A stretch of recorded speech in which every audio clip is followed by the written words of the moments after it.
আসসালামু আলাইকুম। ইতিমধ্যে আমার আরও 18টি ইনকুবেটর ডিম জমে গেছে। যেহেতু আমি আগেরবার ডিমগুলো বসানোর পরে আমি অনেক রকম সমস্যা ফেস করছি। তাই এবার আমি আগে ডিমগুলো একটু পরীক্ষা করে নেব। তো আমি এখন ডিমগুলো পরীক্ষা করতেছি।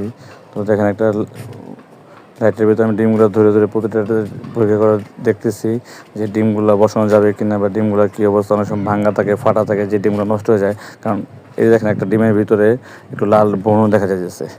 আমি কিন্তু ডিমগুলো এখনও বসাইনি। তো এই অবস্থা কী হয়েছে, প্রচণ্ড গরম ছিল, আপনারা জানেন বেশ কিছুদিন ধরে গরম চলতেছে। তো প্রচণ্ড গরমে কিন্তু আমার ডিমগুলো ভ্রূণ এসে বসে। তো এই ডিমটা বসাইলে বেবি আসতেও পারে, না আসতে পারে। ইনকিউবেটরে বসানোর পরে তখন আমি বলবো যে ডিম বাচ্চা আসে না। এই আরেকটা ডিম, এই ডিমটা তো ভ্রূণ চলে আসছে প্রচণ্ড গরমের কারণে।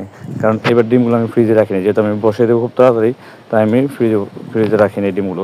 ওই আগের ডিমটা দেখলেন, ওই ডিমটা কিন্তু ফাটা ছিল। তো এইভাবে ডিমগুলো আমি এবার পরীক্ষা করে পরে ইনকিউবেটরে বসাবো।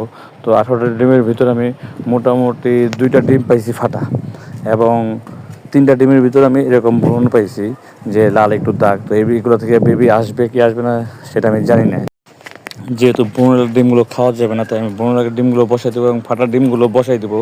এবং কীভাবে বসাবো সেটা আমি নেক্সট ভিডিওতে জানাবো, এবং এই আপডেটগুলো আমি আপনাদেরকে জানাবো যে ভ্রূণ আসা ডিমগুলো এবং ফাটা ডিমগুলো বেবি আসছে কিনা আসছে না। যেহেতু 2-1 দিনের ভিতরে আমার সবগুলো ডিম থেকে বেবি চলে আসবে, তাই আমি এই ডিমগুলো এখনই বসিয়ে দিচ্ছি। কারণ যেহেতু গরমের ডিমগুলো নষ্ট হয়ে যাচ্ছে, তাই আমি এখন এই ডিমগুলো ওই ডিমের সাথে বসিয়ে দিচ্ছি।